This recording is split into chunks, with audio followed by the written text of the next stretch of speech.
அன்பான தேவ பிள்ளைகளே, அப்போஸ்தலனாகிய பவுல் பிலிப்பியருக்கு எழுதின நிருபத்தை எங்கள் சபை போதகர் முரளி அவர்கள் வசனம் வசனமாக எளிதாக புரிந்து கொள்ளும் முறையில் எங்களுக்கு போதித்தார். இதில் 51 பிரசங்கங்களை நிகழ்த்தியுள்ளார். அவைகளை கேட்டு பயனடைந்துள்ள நாங்கள் மற்றவர்களும் பயன்பெற வேண்டும் என்பதற்காக என்னுடைய புரிதலை ஒவ்வொரு அதிகாரமாக மிகவும் சுருக்கமாக பதிவு செய்ய ஆசைப்பட்டு இதை உங்களுக்கு அளிக்க தீர்மானித்தேன். அனைவரும் கேட்டு பயன்பெறுங்கள். இன்று முதல் அதிகாரத்தின் புரிதலை பதிவு செய்துள்ளேன். இந்த பிலிப்பியர் நிருபம் 4 அதிகாரங்களையும் 104 வசனங்களையும் உடைய சிறிய புத்தகம். முதல் வசனத்தில் அப்போஸ்தலனாகிய பவுலும் தீமோத்தேயுவும் எழுதியது என்று சொல்லப்பட்டிருந்தாலும் பிலிப்பியர் நிருபத்தை எழுதியது அப்போஸ்தலனாகிய பவுல் மட்டுமே, இருவரும் அல்ல.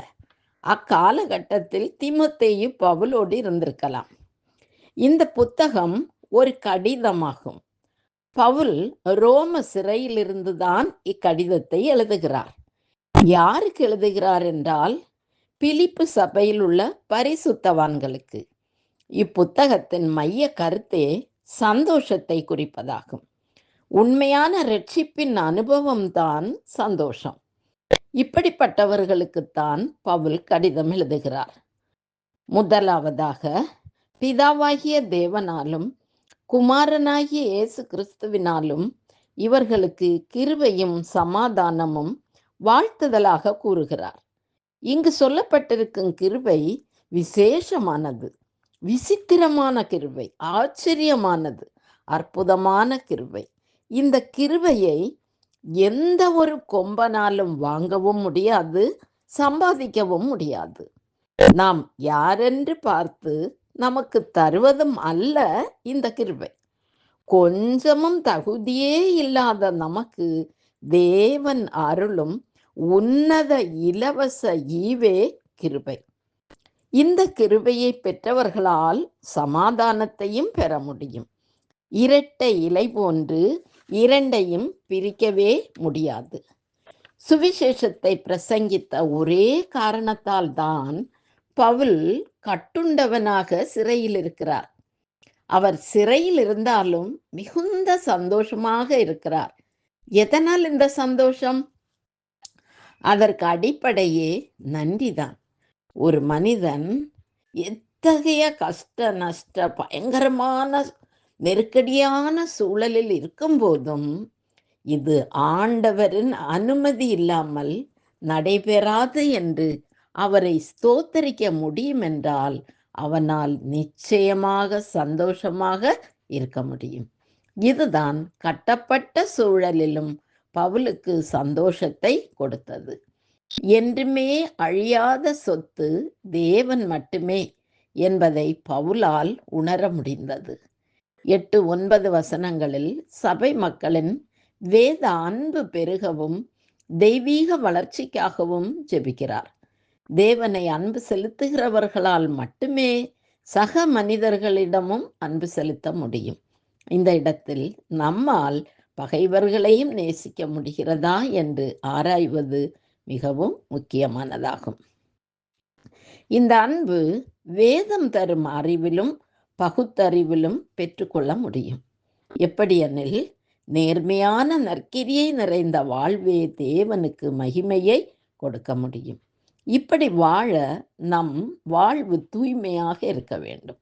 இதைத்தான் 11ஆம் வசனத்தில், நீங்கள் கிறிஸ்துவின் நாளுக்கென்று துப்புரவானவர்களும், துப்புரவென்றால் தூய்மையானவர்களை குறிக்கும், இடரலற்றவர்களுமாய் இருக்கும்படி வேண்டுதல் செய்கிறார். அதாவது தூய்மையோடு மாய்மாலம் இல்லாத வாழ்வு. இதுதான் 2ஆம் வாழ்க்கைக்கு தயாராகும் வாழ்வு. பவுல் சிறையில் இருப்பது மட்டுமல்ல, எத்தனையோ இன்னல்கள் துன்பங்களை அனுபவித்தார். கப்பல் சேதம், மெலித்தா தீவில் பாம்புகடி, ரோமருக்கு வந்தது. இந்த கட்டுகள் எல்லாமே சுவிசேஷம் பரவுவதற்காக தேவன் அனுமதித்த கட்டுகள் என்று பவுல் உணர்ந்து கொண்டார். சிறையிலும் கூட பவுலின் சுவிசேஷத்தை அநேகர் கேட்டார்கள். கேட்டவர்கள் வெறுமனே இருக்கவில்லை. 14ஆம் வசனத்தில் பவுல் சொல்கிறார், என் கட்டுகளாலே அநேகர் சுவிசேஷத்தை கேட்டு மற்றவர்களுக்கு தைரியமாய் பிரசங்கித்தார்கள். இந்த சூழலிலும் சுவிசேஷம் பரவுகிறதே என்ற சந்தோஷம்தான் பவுலுக்கு பொங்கி எழுகிறது. தேவ கட்டளையும் இதுதானே. எப்போது வேண்டுமானாலும் தலையை வெட்டுவார்கள், மரணம் சடுதியில் சம்பவிக்கும் என்று பவுலுக்கு நன்றாக தெரியும். தெரிந்திருந்தும் அவருக்கு கடுகளவு தயக்கமும் இல்லை. சுவிசேஷம் பரவுகிறதே என்ற சந்தோஷம்தான் மேலோங்கி நின்றது. பவுல் கிறிஸ்துவுக்குள் நிலைத்திருந்தார். பவுலின் ஒரே எண்ணம் ஜீவனால் ஆவது சாவினால் ஆவது கிறிஸ்து மகிமை அடைய வேண்டும் என்பதாகவே இருந்தது.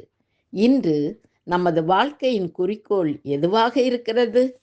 நாம் எதற்காக வாழ்ந்து கொண்டிருக்கிறோம்? பவுல் எப்போது ரட்சிப்பை பெற்றாரோ அன்று முதல் அவருக்கு எல்லாமே கிறிஸ்து மட்டுமே என்பதாகவே இருந்தது. நாம் அன்பு கூறுவேன் என்று பாடுவதல்ல, பவுலை போல இயேசுவின் அன்பை செயலில் காட்ட வேண்டும். கலாத்தியர் 2:20 பார்க்கிறோம், கிறிஸ்துவுடனே கூட சிலுவையில் அறையப்பட்டேன், ஆயினும் பிழைத்திருக்கிறேன். இனி நான் அல்ல, கிறிஸ்துவே எனக்குள் பிழைத்திருக்கிறார். சிலர் நன்றாக வாழ்ந்தாலே அதுதான் கிறிஸ்தவ வாழ்க்கை என்று நினைக்கிறார்கள். கிறிஸ்துவில் அன்பில்லாதவன் சபிக்கப்பட்டவன்.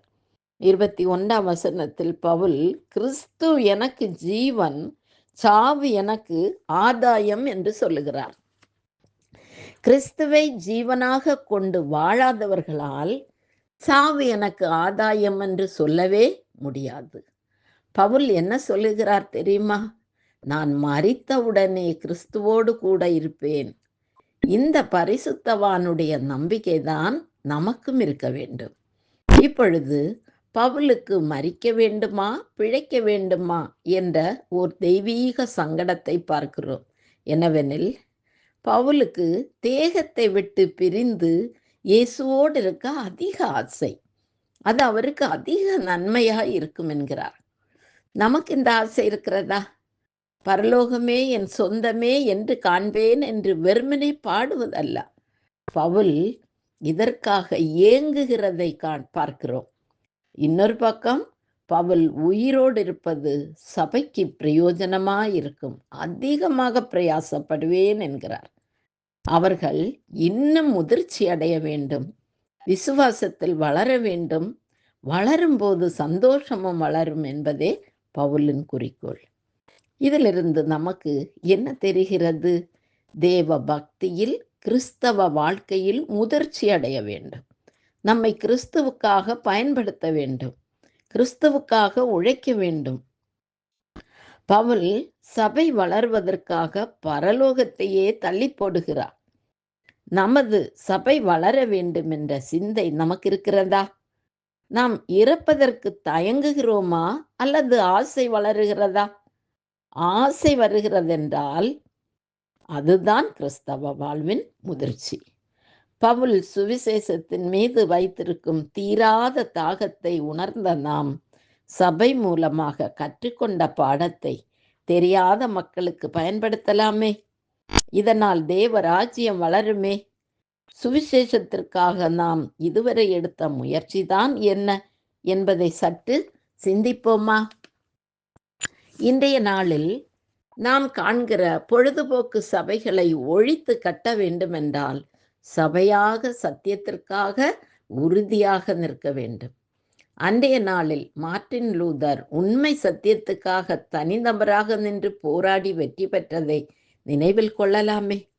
சத்தியத்துக்காக இறுதி வரை போராடி சிலுவைக்கு சென்றாரே நம் கிறிஸ்து இயேசு. அவரையே பின்தொடர்வோம். சத்தியத்துக்காக தைரியமாய் நிற்கும்போது எதிர்ப்புகள் வரும்.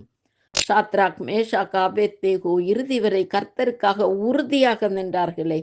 ஸ்தேவான் கல்லெறியுண்டு இறக்க நேர்ந்த போதும் மருளவில்லையே.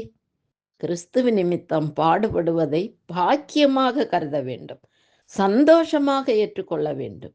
இயேசுவுக்காக வைராக்கியமாய் வாழும்போது ஏற்படும் பாடுகள் சந்தோஷத்தையே ஏற்படுத்தும். நாம் கிறிஸ்துவை விசுவாசிப்பதற்கு மாத்திரமல்ல, பாடுபடுவதற்கும் நாம் நியமிக்கப்பட்டிருக்கிறோம்.